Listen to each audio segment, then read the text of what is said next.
โอเคการสบายดีมั่วขี้กระตือข้างหลังเนาะเอฟซีเฮาทั่วประเทศเนาะวันนี้เฮาสิมาให้เบิ่งหรือว่าเฮาสิมารีวิวตัวเครื่องปั๊มลมอัตโนมัติเนาะที่ว่าเฮาเกินกับไรอยู่ฉีดโฟมนะเวลาเฮาตอนที่ว่า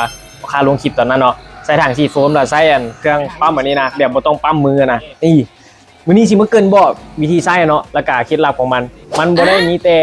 เป็นเครื่องดันลมอย่างเท่านั้นเด้อวิรุ่นเด้อมันสามารถสากแบตได้พร้อมเนาะความอเนกประสงค์ของมันไล่เกิดจะเทียมทางบ่เฮียอย่างพูดเลยนี่ตัวนี้เป็นหัวซากเป็นใหม่ที่ว่าใส่หัวอันนี้นะหัวซากอันนี้นะ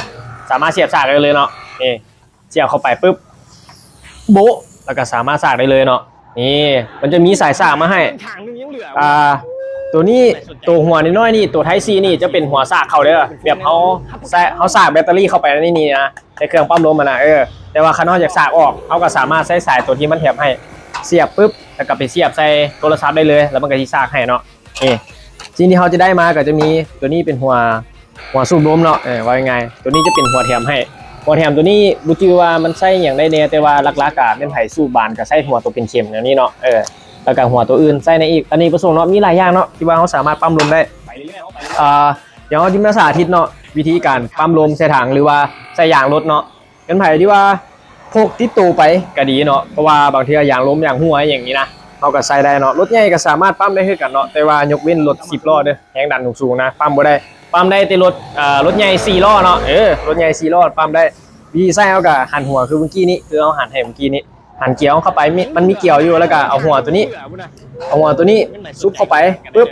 แล้วก็ใส่ตัวนี้ดันมันลงมันจะเห็นให้ลมบ่หัวแต่เวลาเขาเปิดไส้เขากับกดตัวมันจะมีปุ่มอยู่นี่ตัวนี้ลืมบอกมันสามารถมีเปิดแฟลชได้พร้อมมันนะมีแฟลชในตัวเยลูนี่กระพริบได้พร้อมเยลูวิธีเปิดเขากับเปิดข้างอันนี้นี่เขาคันเขากดบวกนี่มันจะเปลี่ยนแห้งดันหรือว่าความแห้งแห้งดันที่อะไรแหละ25จุด PSI นี่แหละอย่างนี้แหละเวลาเขาสีปั๊มเขากับนี่มันก็สีดังขึ้นมาเวลาเขาบ่อยากปั๊มกับกดมอดมัน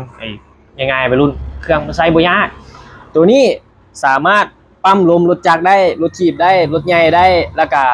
ซุ่มหัวบักบานหรือว่าเฮ็ดอย่างอันนี้ประสงค์ได้ปุ๊บแล้วก็มีหัวซากให้พร้อมสามารถซากใส่โทรศัพท์ได้มีแฟลชในตัวโคตรอันนี้ประสงค์ตัวนี้เป็นใครอยากจัดกับมาจัดได้นี่ของแท้